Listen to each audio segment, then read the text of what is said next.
Hello everyone, I'm Mr. Music Theory, and in this video I'm going to be going through some of the very basics of musical theory. This video will suit you if perhaps you've just started a school course or university course and you've got no idea what's going on, or even if you just picked up an instrument for the first time and you'd like to learn how to read sheet music.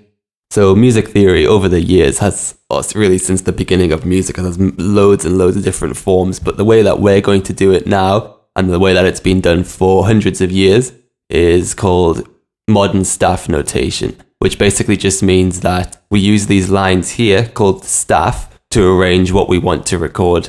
So these lines here, there are 5 of them. You start at the bottom line is the first line all the way up to the top, the 5th line, and it's got 4 spaces again from bottom going up. So if I were to write a note down here and to also write a note below it, the top note would sound like this and the bottom note would sound like this.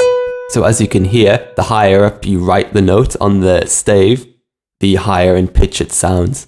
If we want to make a tune or a melody though, we need to arrange these pitches over time, and so that's what the horizontal distance is used for, an arrangement of these notes over time. It's very important to note though that these notes that I've written here have no absolute value. So you can't just look at them and say, oh yeah, that's a B or that's a D or whatever. You need some sort of reference point from which to work out what these notes are. So the way that we do that is to include something called a clef. So this clef I'm writing down here is called the treble clef, which is also known as the G clef. And the reason it's called the G clef is because if I were to write the treble clef exactly how I just have now, then I would always know that this second line would be a G above middle C. But if I were to write this clef down, known as the bass clef, then if I were to write the note in the same space on the stave, it would sound completely different. It wouldn't be the same note. So the bass clef is also known as the F clef, which means that the space between these 2 dots, or the line between these 2 dots, is always F below middle C. So if I were to write a note on the 4th line, on the space of the bass clef, it would sound like this. And if I were to write a note on the 4th line with the treble clef, it would sound like this. So as you can tell, they're completely different. So at this point, I suppose you're wondering why we have clefs and why don't we just use one clef or no clefs at all and just write the notes on the stave. And the reason for this is because different clefs are used for different instruments. So the treble clef, all the notes on the stave sound higher than on the bass clef, which sounds a lot lower. The treble clef is used to record for instruments which generally have a higher pitch.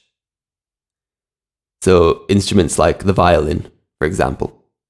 Whereas the bass clef is used to record for instruments that sound a lot lower, such as the cello. The reason for this is because it's just easier to write, it's easier to notate, and it's easier to read. If I were to use a bass clef to record for a violin, then I wouldn't be writing much on the stave, I'd be writing all up here in this space.